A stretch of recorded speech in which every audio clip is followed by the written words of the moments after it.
Ang tatalakayin natin ay tungkol sa kasaysayan ni Emilio Aguinaldo. Ano nga ba ang nangyari sa panahon ng pamumuno ni Emilio Aguinaldo? Si Emilio Aguinaldo ang unang pangulo ng Pilipinas. Ipinanganak siya noong Marso 23, 1869 sa Cavite. Noong panahon ng pananakop ng mga Espanyol, matindi ang paglaban ng mga Pilipino para sa mga kalayaan. Noong una, itinalaga si Aguinaldo bilang pinuno ng revolusyonaryong pamahalaan at kalaunan ay nahalal siya sa posisyon. Ang pamahalaang ito ay pumalit sa katipunan. Nagkaroon ng digmaan sa pagitan ng Amerika at Espanya. Kumampi si Aguinaldo sa Amerika at nakipag-ugnayan sa mga opisyal ng US upang maibalik siya sa Pilipinas at makatulong laban kontra Espanya. Pagbalik niya, idineklara niya ang kalayaan ng Pilipinas noong Hunyo 12, 1898 sa Kawit, Cavite.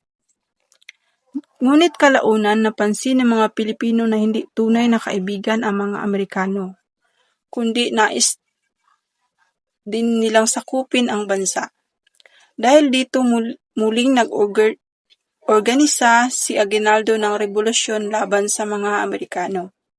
Nagkaroon muli ng digmaan at sa loob ng 3 taon naghirap ang mga Pilipino. Matapang silang lumaban kahit kulang sa armas, mula sa simpleng kawayan hanggang sa kanyon. Pinapakita nito ang kanilang katapangan at pagnanais na ipaglaban ang kalayaan kahit mahirap ang kalagayan. Matapos ang digmaan laban sa Amerika, siya ay nahuli noong Marso 3, 1901 sa tulong ng pagtataksil ng ilang Pilipino at sa pamumuno ni General Ponston. Ang pagkahuli niya ang naging hudyat ng pagtatapos ng digmaan ng mga Pilipino laban sa mga Amerikano. At tuluyan ng itinatag ng Estados Unidos ang kanilang pamahalaan sa Pilipinas. Noong magkaroon ng halalan sa panahon ng Commonwealth, tumakbo si Aguinaldo bilang Pangulo, ngunit natalo siya kay Manuel L. Quezon. Noong dumating ang mga Hapones sa panahon ng ikalawang digmaan, kumampi si Aguinaldo sa kanila. Pagkatapos ng digmaan, siya ay inaresto dahil sa pakipagtulungan. Ngunit kalaunan ay pinalaya rin siya sa pamamagitan ng amnestiya. Namatay siya noong Pebrero 6, 1964 dahil sa katandaan. Ang susunod nating tatalakayin ay tungkol sa Republic Act o Biak na Bato. Dahil sa pagdating ng mas maraming sundalong Espanyol, sunod-sunod na natalo ang puwersa ni Aguinaldo sa Cavite. May mga ilang sundalo pa na tumangging sumunod sa kanyang pamamahala. Gayunpaman, hindi ito naging hadlang upang ipagpatuloy nila ang laban. Lumipat sila sa iba't ibang lugar hanggang makarating sa Biak na Bato sa Bulacan. Doon nila itinatag ang isang pamahalaan na tinatawag na Republika ng Biak na Bato, na may sariling konstitusyon na isinulat nina Isabelo Artacho at Felix Ferrer. So, let's proceed sa kasunduan sa Biak na Bato. Sa kasunduan sa Biak na Bato, si Primo de Rivera ang nag-aalok ng kapayapaan sa mga revolusyonaryo. Si Pedro Paterno naman ang nagsisilbing tagapamagitan. Matapos ang 4 na buwang negosasyon, nilagdaan ang kasunduan noong Disyembre 14 to 15, 1897. Ang mga kasunduan ay susuko si Aguinaldo at ang kanyang hukbo, bibigyan ng amnestiya ang mga revolusyonaryo, ipapatapon si Aguinaldo at ang kanyang mga kasama sa Hong Kong, nagbabayad ang pamahalaang Espanyol ng humigit kumulang 1.7 milyong piso. Nagbigay ang mga Espanyol ng pera sa iba't ibang paraan, kabilang ang pagbayad sa pag-alis ni Aguinaldo at sa tulong sa mga pamilyang naapektuhan ng digmaan. Upang matiyak ang kasunduan, humiling si Aguinaldo na may maiwang 2 opisyal na Espanyol bilang hostage sa Biak na Bato. Umalis si Aguinaldo at pumuntang Hong Kong kasama ang 25 revolutionaryong leaders. So, failure of the truce. So, bakit nga ba nabigo ang kasunduan? Nabigo ang kasunduan dahil sa may sariling interes ang magkabilang panig. Una, sa panig ng mga Espanya. Sa panig ng Espanya, ang ibinibigay na pera ay hindi talaga para sa kapayapaan, kundi para pahinain ang mga revolusyonaryo at muling makontrol ang buong Pilipinas. Hindi kaya bitawan ng mga Espanya ang Pilipinas dahil isa ito sa mahalaga nitong kolonya sa Asya. Sa panig ng mga revolusyonaryo, ginamit naman nila ang perang natanggap upang bumili ng mga armas para sa susunod na laban. Patuloy din ang pag-recruit ng mga bagong mandirigma, lalo na sa pamumuno ni Apolinario Mabini at iba pa. Hindi lahat ng mga general ay sumusunod sa kasunduan. Si General Francisco Macabulos ay nagtayo ng pansamantalang pamahalaan. Dahil dito lumaganap ang himagsikan at iba't ibang lalawigan. So let's proceed to sa Spanish-American War. Sa Spanish-American War, lumala ang relasyon ng mga Espanya at Estados Unidos. Dahil una, nakisimpatiya ang Amerika sa mga taga-Cuba laban sa mga Espanya. Pangalawa, may lumabas na liham na naglalarawan kay Pangulong William McKinley bilang mahina. Pinakamalaking dahilan na digmaan ay ang pagsabog ng sasakyang pagnimba ng US na Maynis sa Havana, Cuba, na ikinamatay ng maraming mga tripulante. Dahil dito, idineklara ng mga Estados Unidos ang digmaan laban sa Espanya. Kahit walang matibay na ebidensya laban sa Espanya, ginamit nila ang media, ang Remember the Mine upang hikayatin ang digmaan. Battle of Manila Bay. Naghanda na ang Estados Unidos para sa digmaan laban sa Espanya. Noong April 25, 1898, nalaman ni Commodore George Dewey na nagsimula na ang labanan. Dumating siya sa Manila noong May 1, 1891 kasama ang kanyang barko at hinarap ang hukbong dagat ng Espanya na pinamunuan ni Admiral Patricio. At dito naganap ang labanan sa loob ng Maynila.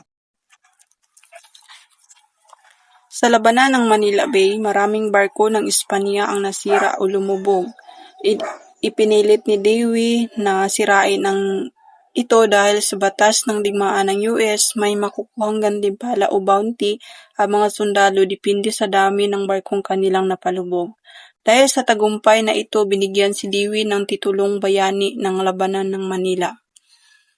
May impormasyon na si Dewey na ang unang nakakita na kahalagahan ng Subic bilang estrahikong base militar ng Amerika. Ang balita ng tagumpay ni Dewey sa Hong Kong. Pinadala si Aguinaldo pabalik sa Pilipinas noong May 19, 1898. Pagdating niya, maraming Pilipino kabilang pati ilang sundalong dating nasa panig ng Espanya ang sumama sa kanya. Unti-unting napasailalim sa kontrol ng mga Pilipino ang iba't ibang lugar tulad ng Cavite, Bulacan, Batangas at iba pa. Dahil dito, humihina na ang kapangyarihan ng Espanya sa bansa. Halos kontrolado na ni Aguinaldo ang buong kapuluan, kaya idineklara niya ang sariling bilang pinuno ng lahat ng hukbo at natatag ng isang diktatorial na pamahalaan. Ayon sa kanya, pansamantala lamang ito hanggang makamit ang kalayaan at maitatag ang ayos na pamahalaan. Noong Hunyo 1898, halos buong Luzon maliban sa Manila at Cavite ay nasa kontrol ng mga Pilipino. Pinapalibutan na rin ng mga revolusyonaryo ang Manila upang tuluyang mapalayas ang mga Espanyol. Declaration of Independence. June 12, 1898, idineklara ang kalayaan ng Pilipinas sa bahay ni Emilio Aguinaldo. Sa unang pagkakataon, ibinagayway ang pamansang Watawat. Ang Watawat ay ginawa ni na Marcela Agoncillo, Lorenza Agoncillo at Delfina Herbosa sa Hong Kong. Sa pambansang awit na noon ay tinatawag na Marcha Pilipina Magdalo. Ngayon ay lupang hinirang ay nakinanta ni Juan Felipe at unang tinugtog ng San Francisco de Malabon Band. Binasa ni Ambrosio Pianzares Bautista ang pahayag sa wikang Espanyol. May 98 na lumagda sa dokumento bilang isang Amerikanong sundalo na si L.M. Johnson. Description and symbolism ng watawat. Ang watawat ay gawa sa seda na may tatlong pangunahing bahagi, puting tatsulok, asul at pula. Ang puti tatsulok ay sumisimbolo sa pagkakapantay-pantay at kapatiran. Asul ay para sa kapayapaan, katotohanan at katarungan. Pula ay para sa pagkamakabayan at katapangan. Ang 8 sinag ng araw ay kumakatawan sa unang 8 lalawigan na naghimaksikan laban sa Espanya. May 3 bituin na sumisimbolo sa Luzon, Visayas at Mindanao.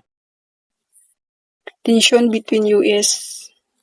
and Revolutionary Forces. Dumating ang unang pangkat ng sundalong Amerikano sa Pilipinas sa pamumuno ni General Thomas Anderson. Sinundan ito sa ikalawang pangkat sa pamumuno ni General Francis B. Greene at ikatlong pangkat naman noong Hulyo 30 sa pamumuno ni General Arthur. Humingi si General Anderson ng tulong kay Emilio Aguinaldo para sa mga operasyong militar laban sa Espanyol. Sumagot si Aguinaldo ng magalang at nagpasalamat, ngunit hindi niya tinanggap o pinansin ang alok na makipagtulungan sa militar. Dahil dito, hindi na muling inulit ni Anderson ang kanyang kahilingan. Nagpadala ng liham si General Anderson na kung saan sinabi niya na si Aguinaldo ay kumilos bilang isang diktador at pangulong sinusubukang sakupin ang Manila nang walang tulong ng Amerika. Dahil dito, nakita ng mga Amerikano na maaring hadlangan ni Aguinaldo ang kanilang plano na magtatag ng sariling pamahalaan sa Pilipinas. Pinaghihinalaan din ni Anderson si Aguinaldo na lihim na nakipag-ugnayan sa mga Espanyol. Sa isa pang liham, sinabi niya na nagtatag si Aguinaldo ng sariling pamahalaang militar at kinokontrol ang pagbibigay ng supply. Kaya't walang nakukuhang tulong ang mga Amerikano kung walang pahintulot niya. Noong Hunyo 24, sumulat si Aguinaldo kay Anderson at nagbabala na huwag magpadala ng mga tropa ang mga Amerikano sa mga lugar na nasasakupan ng mga Pilipino nang walang utos. Ngunit hindi ito kinilala ni Anderson. Ayon kay General Meret, hindi niya kinilala si Aguinaldo bilang pinuno dahil hindi ito nag-alok ng serbisyo bilang isang mas mababang opisyal. Para kay Meret, ang kapangyarihan ng hukbong Amerikano ang pinakamataas at sila ang may karapatang mamamahala sa mga nasasakupang lugar. Pinaghihinalaan din ng mga Amerikanong opisyal na si Aguinaldo at ang kanyang tauhan ang nagbibigay ng impormasyon tungkol sa galaw ng hukbong Amerikano.